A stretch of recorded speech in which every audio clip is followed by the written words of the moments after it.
The following is rated S for spoilers. First of all, a podcast takes a lot of work, okay?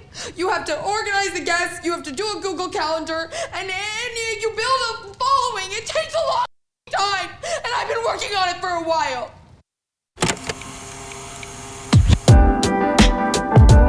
Hello and welcome to the Popcorn Hangover. My name is Alex, and today I am joined by a special guest. Hey, I'm Nate. How's it going? He's Nate, I'm Alex, and today we're talking about Bodies. Yeah. The newest film from A24. Nate, how's it going? I'm doing great. We went to the movie last night, and it was fantastic. Thanks again for the invite. Of course. Yeah, we'll talk a little more about why I invited you on next segment. We're gonna get a little Sure. deeper into that, but let's just kick it off. And what were your thoughts on Bodies? I thought it was an incredibly well-paced movie that ended up being hilarious. Mm-hmm. There were parts that I was like, oh man, this is like crazy, kind of like weird, nerve-wracking, and the whole time I was trying to figure out who the killer was. Mm-hmm. And then just little spurts of comedy mixed in perfectly. I know we've talked a little bit about anime. I know I'm more of an anime guy than you are. Mm-hmm. So like the sprinkling in of humor really reminded me of Full Metal Alchemist Brotherhood. And Okay. so for me, I think that was a great pacing for that movie. And then just as an altogether thing, I would definitely go see it again. Mm-hmm. Totally. Yeah, it's got a lot of rewatchability to it. Oh, yeah. I agree. I think the worst part about this movie Sure. is the trailers. I think the trailers are gonna kill this movie because it's just, when you watch it, you think it's gonna be some some slasher teen, like a Scream or something. Yeah. And that is not at all what this is. It's more of like a satirical whodunit. For real though, I was asking you that on our way up to the theater, and you told me that, and I was like, okay, how's that gonna happen? I've seen these trailers too. Are you sure about that? Did you watch the same thing? Yeah, I don't know. It was extremely unique. I don't know. I want to call it unique. It's a unique way to do something that's been done 100 times. Like, this is like a modern day Agatha Christie, it's literally, and then there were none. Like, just everyone just starts killing each other. Yeah, no. The only difference was no one actually orchestrated it. It was just everyone started freaking out and murdering each other. No, so it's great because the movie's named Bodies for the game. You've never played. I've never played that game, Okay. but you said you have. I had senior year of high school. We played it in the big auditorium that was on the university's campus of the town that I lived in, and it was wild. The snowballing of like people accusing each other is very real in that game. So I'm glad we saw that kind of a representation within the movie. Yeah, I think that even makes it, because when I was watching it, not having that experience, I was like, okay, it's called Bodies, and so sure, I guess this kind of makes sense. Like, the game didn't actually seem to really matter in the grand scheme of things, but when you actually have that experience, it just makes that idea so much more brilliant. Yes. Because that seems to be pretty accurate. It's even games that I played that are similar, where like real world things that have nothing to do with anything you're playing just start to seep in, and all of a sudden everyone hates each other over nothing. It's great.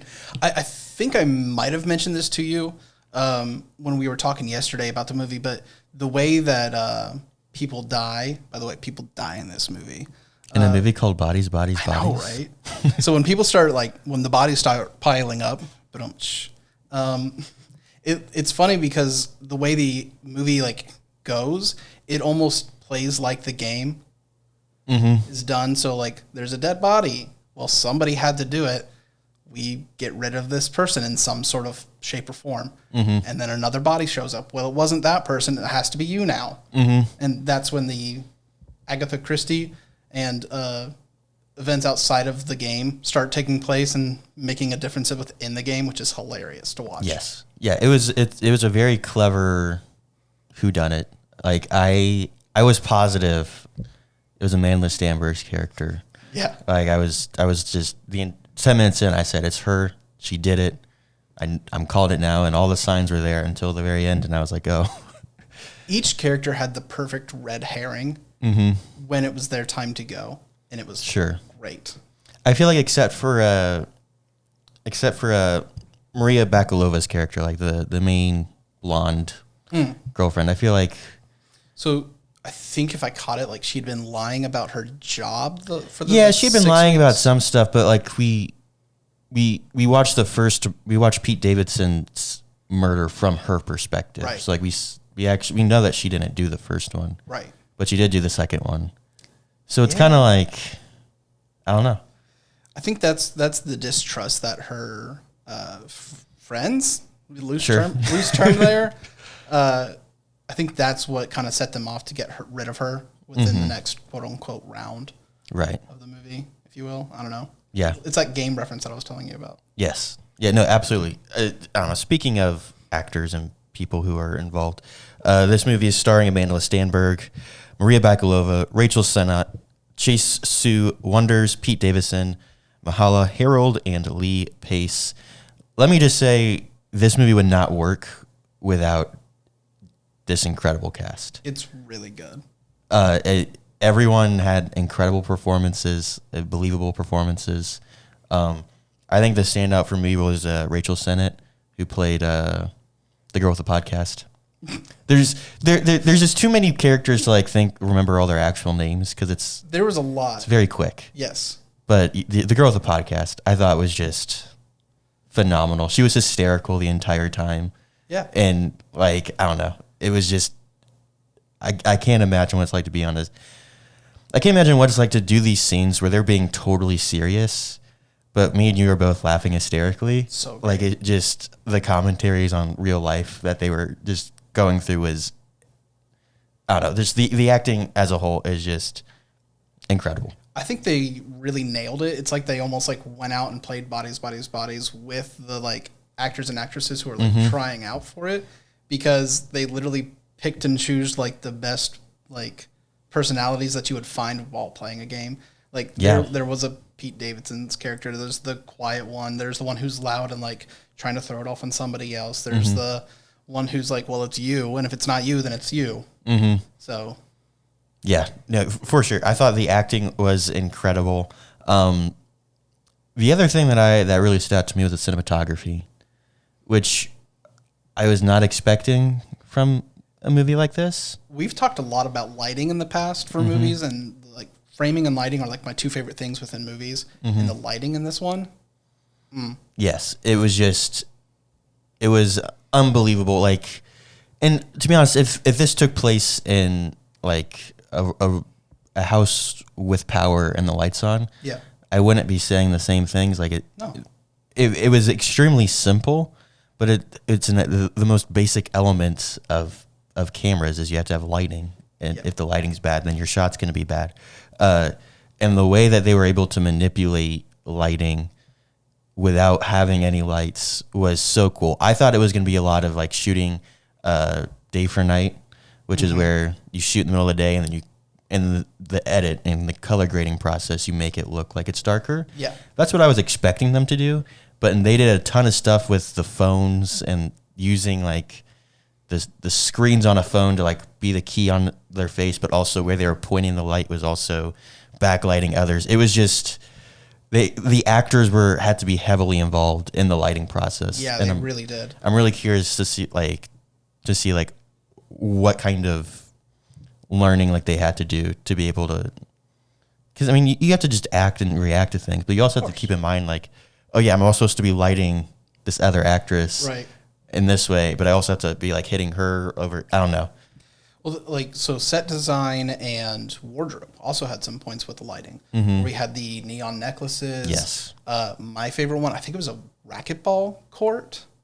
I thought that or like an indoor basketball court, something like that, where they had the emergency lights illuminating this, reflective white wall, and it just lit it like really eerily for that quote unquote first town hall meeting. Yeah.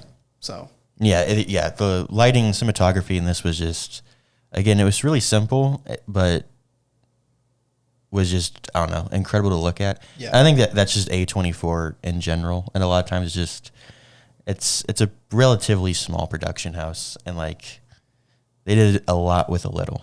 Yeah. Speaking of, I couldn't find a budget for this movie. Really? It's A24, so it's relatively low. But in 1,300 theaters, it's has a $3.5 million gross. So that's not terrible. Yeah. I mean, it's beating out a lot of other movies that are coming out. Cough Cough, Bullet Train. Yeah. In terms of per theater average, obviously Bullet Train's everywhere, so it's gonna have a lot more money coming in. But per theater, Bodies is killing it. And it's not showing any major signs of slowing down. I think once people find out that the trailers aren't exactly correct, it's like you were saying, that's going to hurt it the most, I think. Yes, no, 100%. Like, I'm curious to know if, like, you know, if this first intro is just a lot of people who are more interested in the horror slasher aspect of it, and then we're going to get more people coming in. But I don't know. I'm also questioning that because if you look at reception, Rotten Tomatoes critic score has a 90%. The audience score is a 70%. IMDb gave it a 6.6, and Letterboxd has a 3.8.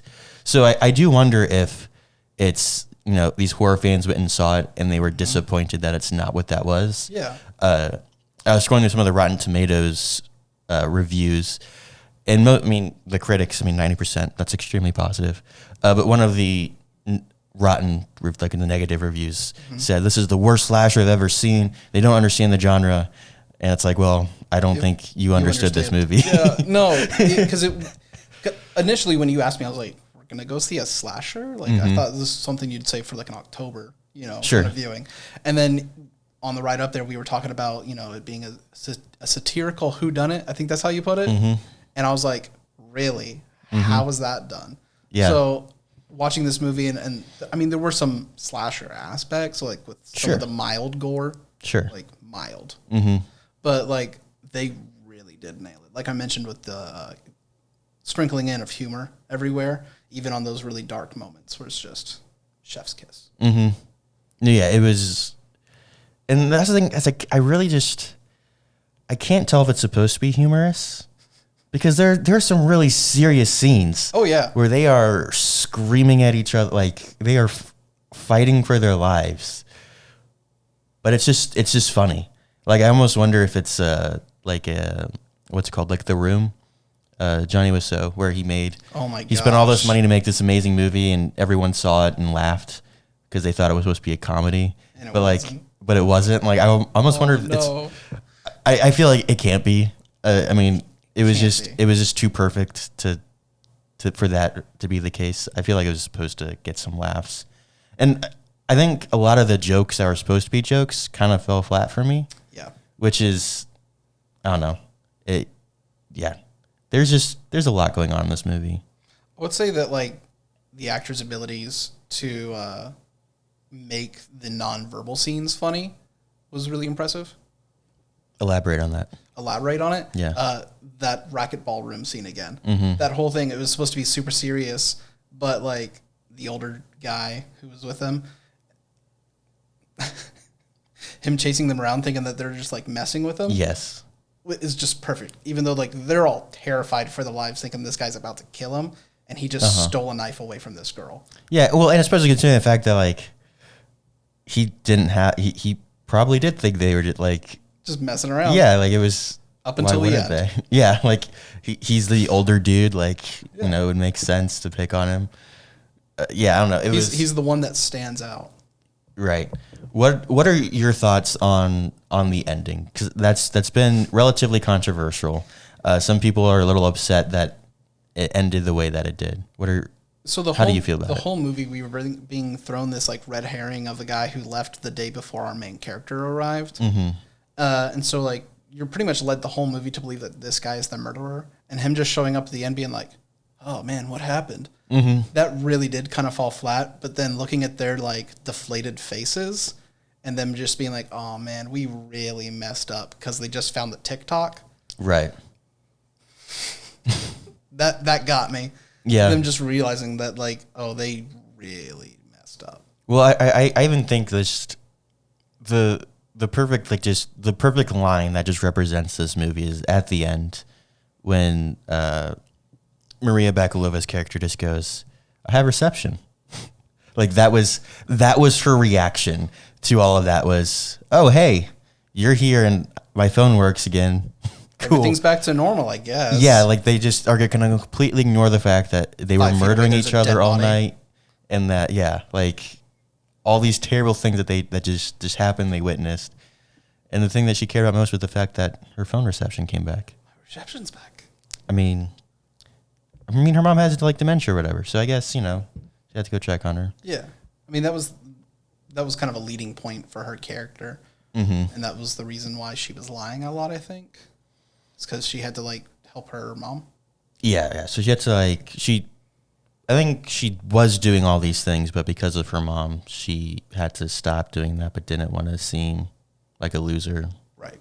Who gets fired from her job and bails out. New relationship. College. Yeah, I think that's a little extreme. It's not a healthy way to start a relationship, but Never. it is what it is. Yeah. Any other thoughts on bodies? I think we got it because with the comedy, the ending being the way it was, the trailers, I think we covered at least how I feel about it and it being a good movie. Mm-hmm. For sure. I have one last thing I want to touch on. Sure. With this movie. So this movie was directed by Helena Rain. Stories by Kristen Rupenia and screenplay is by Sarah Delape. If you had to guess, how old do you think that those three ladies are? Whew. Late 20s? They are in their late to early to mid 40s. Really? Yeah, late 30s, mid 40s, which is mind-blowing. Wow. Yes, that they were able to pull off something that is so Gen Z. It was very Gen Z. And not in a goofy, we're going to make fun of this kind of way, right? Because I feel like in a lot of media now, the Gen Z type characters always they're always the laughing stock of the group, or the Tide Pod generation. Yes, everything is just a massive joke. They don't care about anything. Mm-hmm. And I think this movie kind of disproves that. Yeah. That theory. Sure, you definitely have those people in the world, but it's not universal. So yeah, I was very shocked to hear that these are all seasoned filmmakers. Yeah. Which explains why it was so well done. The script was pretty flawless. I can't think of a single thing in terms of the story that I would change. No, it was really good. It was, story was great. Dialogue was fantastic. And part of that is the delivery from the incredible cast. But yeah, just the fact that the direction from Helena Rain is just it blows my mind that someone who is quote unquote out of touch with everything that's going on in this movie is able to so accurately represent it without glorifying it too much, but also without shutting it down too much, if that makes any sense. It totally does. It's the balance between the two. So, and again, they did a great job with that. Yeah, it was. Yeah, I'm very impressed with this movie. I highly recommend everyone go see it. If don't let the trailers fool you. No. It is not at all what you think it is. Although the first maybe 15, 20 minutes is a little teen drama, silliness. But what kind of quote unquote slasher isn't? Sure, but it's not a slasher. But it's not a slasher. Just saying. Yeah. But also it is.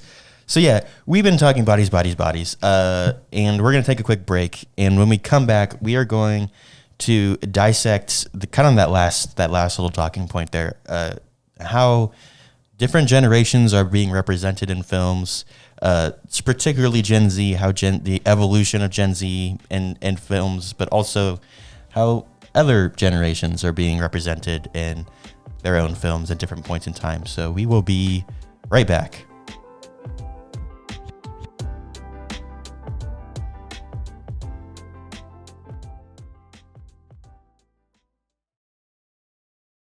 Dude, I'm so glad we're doing this.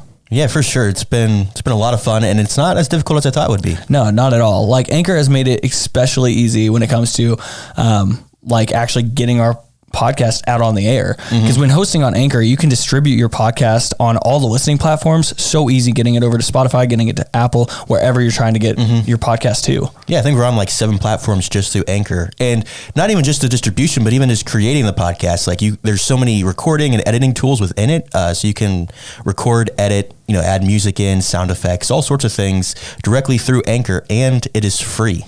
Dude, that's amazing. It's incredible. So if you would like to start your own podcast, just like ours, go to anchor.fm on your desktop device, or you can go on to your mobile app store and download the Anchor app.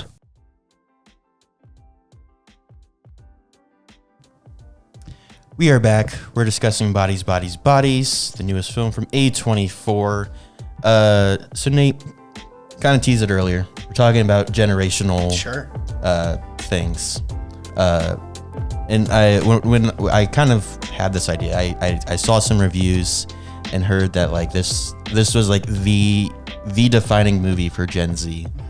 And I knew this was what we wanted to talk about, and I immediately thought of you because of your background with generational things. I don't know what the proper term for that is. So when I was in college, I did a general communication major and degree, but I really liked the like marketing side of generational studies. Okay. Because I liked being on the radio and being able to connect with certain groups differently throughout the day. Because here are my, let's say what it is, baby boomers who are out there in lunch. They're the retired generation. So I was able to connect with them, play them their music. Continuing into that rush hour coming home, here's your Gen X and late millennials who are coming home from work. I can connect more with them. Whereas the hour before, when school was letting out, I was connecting with the late millennials and early Gen Z. Gotcha. So you were, a thing or two about these different generations. I could literally talk hours about this fun made up thing that capitalism has come up with to put us into another box. It's amazing. Yeah. We don't have hours. No, we don't. We have one of them. Sure. And we've already used up some of that time. Yes. So you're on the clock. I got it. But other than that, you can. So what questions do you have? Do you know what generation you're a part of? I'm assuming I'm Gen Z, right? I think so. So you might even be a part of what's called a. I feel like I'm in the middle between millennial and Gen Z. So that's I believe the term is like micro generation. Millennial.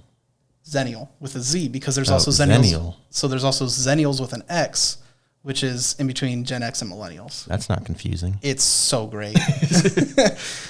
So that's also what I am. I'm a Zennial. I'm 94. Do the math. I don't care. You got into that point. So like being able to watch this from both the millennial aspect, but also the Gen Z aspect is really funny to me. Yes. We see the whole like online personas and TikToks. We have a podcast represented and TikToks represented, but their speech as well. Like the quick like quips and stuff that the Zoomers, as they're starting to be called, have. So it's really interesting to see. I mean, there's a lot of movies that are coming out right now. Not even movies. I'll say I'll include TV in there too. So we have this. We have Not Okay, which is on Hulu. It's about a girl who goes on Instagram or something, and she pretends to be in Paris to get followers, and then there's a terrorist attack in Paris, and she has to pretend that she's going through a terrorist attack in Paris. It's not that great, but it is what it is. It is. What it is. You have some of that. You have like Miss Marvel, where it's compared to John Hughes. That is not something that John Hughes would ever like. I mean, it is comparable to John Hughes, right? And the teen drama, but it's very different from The Breakfast Club. I mean, TikTok is a massive aspect of that. Yeah. I mean, we're even getting to a point now where we're name dropping things like TikTok and Instagram, as opposed to like making Bookface or some random terrible fake version of it. It's great. Do you remember the Pear devices that they used to use on Nickelodeon? Yes. Yeah, the Pear phones. I just feel like that would be so inconvenient for scrolling. It really like would. why? Makes How do no you read? sense. I don't know. I just want to know, like, how does that format work? Like, do you just have? I don't know. That's yeah. It's great. That's the thing that's bothered me the most about those Nickelodeon shows was the pear shaped phones. Just It derailed us. it would even be just uncomfortable to hold. Like, anyway, I'm gonna stop trying to comprehend how that would work. Good. So how do you how have you noticed like a shift in how Gen Z is being represented in movies? I mean, more so than I saw for millennials. I think that Okay. we, as millennials, we were kind of still in that box where we were told, hey, go to college, you get the 4-year degree, you go Sure. to work job. Whereas Gen Z, I'm going to start calling them Zoomers. It's just easier. Yeah, go for it. Where the Zoomers have started, they're the first generation to maybe not be going to college, whereas they're starting their own businesses. Mm-hmm. So you can see some of these younger filmmakers and actors and actresses who are coming in with that fresh perspective. I mean, even some of the folks at my office who are younger, they're Mm-hmm. coming in with a much different mindset than those who are in upper management, who are mostly Gen X. Mm-hmm. Yeah. I don't know. You said like starting businesses, and that reminded me of last week's episode where you talked about vengeance. Mm-hmm. And all of the girls in there, the oldest daughter wanted to be move to New York and be a professional singer-songwriter. Mm-hmm. The other one wanted to be a filmmaker, and then the other girl just wanted to be a celebrity. Which None of which need a degree. yes, no, they do not, and they didn't. And yeah, so yeah, it's an interesting point that you make there. Like, do you think it's, I don't know, do you think it's intentional that people are starting to make like these connections and starting to like tell stories and write characters this way, or do you think it's just that people are figuring out? I mean, it's hard for like, let's say a Gen X person to comprehend not going to college Yeah. or something like that when they've been taught that. So do you think that's something that is in the media is purposely trying to be represented, or do you think it's just these older generations are adapting to a new way of life, I guess? I mean, that's possible, but we're seeing a huge influx of younger workers or those who are trying to start their own business that are younger. We have an issue where like the older generations are still working because we have longer health, like life expectancies. So it's harder for those younger generations to come into those workplaces when they would have been able to have a spot. So I think that we're seeing it in two ways. Yes, we're seeing the influence of media that's being seen and consumed. 'Cause, I mean, let's be honest, TikTok isn't just for Gen Z or Gen Z. Yes, exactly. Yeah. Zoomers. We have boomers and Gen X and millennials who are on TikTok, but they're seeing these trends set by the Zoomers. Right.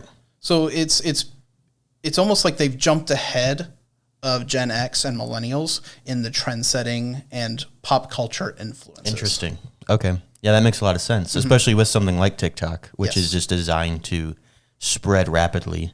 There's only so many people it can spread to within a particular generation. I tried to like skirt around it last segment, but like, what are some of the big ways that like this movie represents Gen Z accurately? Because I think we could both say it was one of, if not the most accurate representation of this generation I think that they- I've ever seen. I think the speech, we see, the whole triggered, safe space. Yes. Yeah. You are Which- being toxic right now. Speaking of which, I don't know if you caught it. They have a secondary frame around the poster with like the scissors where it's like a cutout Yes. and it says this is not a safe space.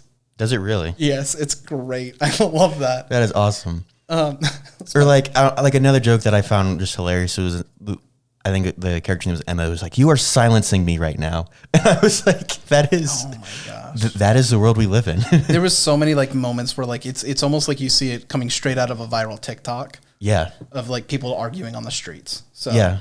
I don't know. Going back to what we were just talking about last segment, do you think what you were saying before about how older generations are being influenced by Gen Z? Do you think that's why they were able to pull something off like this? yeah, 100%. Being an older generation, like Yeah, it's entirely possible. I mean, we've seen actors and actresses for generations trying to quote unquote pick on the smaller guy. I mean, we see it right now in big TV with how they're kind of like bashing YouTube and how YouTube and Instagram are bashing TikTok. It's always picking on the quote unquote smaller one. So doing a satirical whodunit as Gen Zers and how they would react to the situation after watching them grow up on, you know, playing games like Bodies, Bodies, Bodies and Among Us. Yeah. I mean, it's entirely possible that these older people can just sit back and watch and see. And I almost wonder what it would be like for an older person, like someone who grew up with a screen. I feel like that's the closest comparison you can make, right? Like, I don't think anyone in a Scream movie picks up a sword and says, "I'm going to defend myself. There's a murderer on the loose." Yeah, like that doesn't happen in a Zoomers Scream are movie. very independent. It's great. So seeing that kind of represented is really cool. Again, that racquetball court, basketball court scene that I keep bringing up because I really did like it. It's pretty early in the movie, I'd say, but it was a really good scene. Like, they all have knives. They all try to stop each other from having those knives, and then somebody has one that somebody doesn't know about. Yeah. So I don't know. I also loved the opening sequence. I think that's right at the start, you want to have some sort of state. Like, if you're writing an essay, you have like your what's the word? The header or the not hook? the header. You have like a hook, but then you have like the sentence that like is about like what the whole rest of the essay is gonna Is this be. where I tell you I failed English? I didn't go to college, so I mean, whatever that thing is called, you know, like the main sentence that's supposed to tell you about the rest of the essay, like the statement piece. Like, I thought, you know, you have like these two girls in a relationship. One says "I love you," and it's all like, you know, there's intrigue because the one's like, "Yeah, cool." And then they get in the car, and the first thing they do is they both just get on their phones and start texting. I thought was just like, that's the perfect representation of what this movie is. Is like, sure, we have a very physical connection, like, I don't know, like there's a physical connection like we have like right now, but then there's like the physical connection they were having in the woods by themselves. Like, there was that extreme, and then the other extreme of we're connected via the internet. Yeah. And even the whole big like drama at the start is that Amanda Stenberg's character didn't post in the group chat that she was coming. Yeah. Like, that is how they were communicating was, "Oh, we didn't post in the group chat." I'm like, "Oh, I swear I said something in the group chat." Like, it was all about the group chat. There was no So typical. Yeah, there was no like actual conversation between anyone. It was just a quick text. Yeah. Well, even as they get into the house, they're still posting in like the group chat, aren't they? Something like that, yeah. Yeah. Yeah, they're still texting and they're still scrolling through social media. They're making TikToks. Up until the power goes out. Up until the power goes out. Yeah. And I like how that was immediately the first concern was, "Oh, I don't have cell reception." Yep. And no one was concerned about the fact that they have no power in the middle of a massive hurricane. It was, "Oh no, cell I service. can't scroll through Instagram anymore." Yep. Or I can't get a text message anymore. Like, Yeah. It's I great. don't know. Do you think that that's Gen Z getting immature, or do you think that's just like a funny bit? I think that's the funny bit where you get to, when you're doing comedy, you always want to take it a little bit further. Sure. You know, it's a character. There's a word for it, and Development the character arc. Wow, I'm really stumbling on this one. You know, like when they're on the street and they're like painting the pictures, it's A caricature. a caricature. So Okay. the whole like being concerned about scrolling once the power goes out and they lose cell service is a caricature of Zoomers. It's a little bit of a push. Sure. Okay. Because That's a good metaphor. Yeah, it's a generalization, and then hype it up a little bit. Yeah. Okay. Yeah. Because I mean, I don't know. I feel like that situation 100% does happen, where their first concern is like their phones don't work, but the loudest in the loudest in the group are heard. So yeah, for sure. I mean, I don't know, we're saying this is the best representation of Gen Z on the screen specifically. yeah, Can you think of any examples of ways that they've been misrepresented in other other medias. not other media, just up until this point, like let's say the past 10 years? Like, Sure. what are other movies, TV shows, or even just like, Literally any movie that has a quote unquote Zoomer or Gen Alpha or the quote unquote like generation, they always have an iPad on hand. okay. Like you see it all, like, I mean, referencing Disney, you see Wreck-It Ralph. You see the kid in the backseat with their little iPad. And then you go to Marvel and Peter Parker in Civil War, where he's like making these, he's talking about like really famous movies that any millennial, Gen X, or baby boomer would know. Yes. And he's like, that one old movie. Yes. Come on. That might be one of like my biggest pet peeves with the MCU is like, there is no way that Peter Parker Doesn't know about Star Wars. who he and his best friend are building a Lego Death Star. At the time, like the cream of the crop Lego set. Yeah. There's no way that he didn't know that it was called Empire Strikes Back. Exactly. Or that he would really call it like a really old movie. Right. I mean, that movie came out in the 70s. It's not that old. I mean, it's almost 50 years. Don't do that to me. We're coming up on it. It's not like you watched it in the theaters. No, I didn't. But I watched episode 1 in theaters. Well, you still got some time. That came out in the 90s. Okay. So we still got some time to get there. So I got a quick question for you. I've got an answer. Did you notice all of the Chekhov's guns in the movie? No. And do you know what I mean by Chekhov's gun? No. So it's an old writing prompt that if you Okay. mention a gun on the mantelpiece, it has to be used within three chapters to be relevant. Okay. And if it's not, then you get rid of it. It's not relevant. Okay. So there was a bunch of those within the movie. When V or B? B, I think. When she went back out to the car and she left the lights on, I was like, well, the car's going to die and they're not going to be able to escape. Right.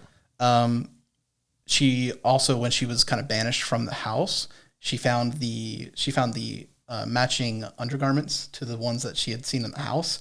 It's knowing that, like, when that's been now brought up that we know that her girlfriend is cheating. Right. We also see the scabbard in the very beginning when they're doing the sabering of the champagne glass, and then that ends up being the murder weapon. Yes. Shortly afterwards. Yeah. Interesting. And so the whole time I was like, up. Here's what's gonna happen, and it's really cool to see. Yeah. Again, like these are very old tropes. It's really not that. Nothing about it is new. I almost want to say it's the combination. Yeah, it's of the things. old and the new. Right, it combined, and maybe that's why it works so well. I keep saying older, director writers. They're not old, but in the context, in terms of generation, there's a generational gap. Yeah. And I mean, this director could be some of these kids' mom. Like, Yeah. I mean, it would be like It's interesting to see like how we have a old trope of like the whodunit slasher movie that's been put into a box and hyped again, that caricature, and then we have the Zoomer cast who's been put into a box, hyped up and caricatured, and you put them together, and now it's the best of the Zoomers, and it works. Yeah, it works really great. well. It's kind of like what we're seeing in pop culture, those trends set by the Zoomers, and then we have millennials or Gen X capitalizing on them. So it's just really interesting. That is interesting. So our I don't know, I want to say viewership, our listenership, I guess, because it's a podcast. We have it's kind of split. We have like half are like Zoomers, and the other half are like Gen X. Right. So I feel like it's only fair that we talk about some of these other generations. Let's do it. And like how they evolved throughout Movies and TV. Yeah, throughout movies and TV. Sweet. So millennials Gen X comes first, right? Gen X is before millennials. Okay. Yeah. Fun fact, millennials are also Gen Y. We were given the nickname millennials. Oh. That would explain why we skip out on Gen like, Y. Yeah, it just goes from X to Z. I thought it was like Z because of Zoomers or something, but I guess I just love the Zoomer tag because they're the ones who came up with the OK Boomer. Okay. Okay. So I just thought it was funny. That makes sense. So I feel like the defining movies of Gen X is John Hughes. Sure. I mean, Breakfast Club. I feel like the Breakfast Club is. See, that's mine. Is really. Yeah. Do you think Breakfast Club is the defining movie for millennials? Not for millennials, for Gen X. Oh, for Gen X. Oh, so you're saying you agree with me then? Yeah. Okay. I thought you were disagreeing with me. I think I got caught up in the conversation. Okay. So I'm going to say the Breakfast Club is like is Bodies, Bodies, Bodies. What Bodies, Bodies, Bodies is to Gen Z, Yes. the Breakfast Club is to Gen X. Yes. Yes. Agreed. Why? Why? Explain it to me. It's that older element mixed with that fresher, quote unquote, younger cast. Mm-hmm. And I think it's two generations maybe seeing eye to eye in a small way. Sure. So, I mean, what would define Gen X in their movies? I mean, just scrolling through like a list, we have Do the Right Thing, Slacker, Heathers, Train Spotting with Ewan McGregor. Like, what are some of the things that like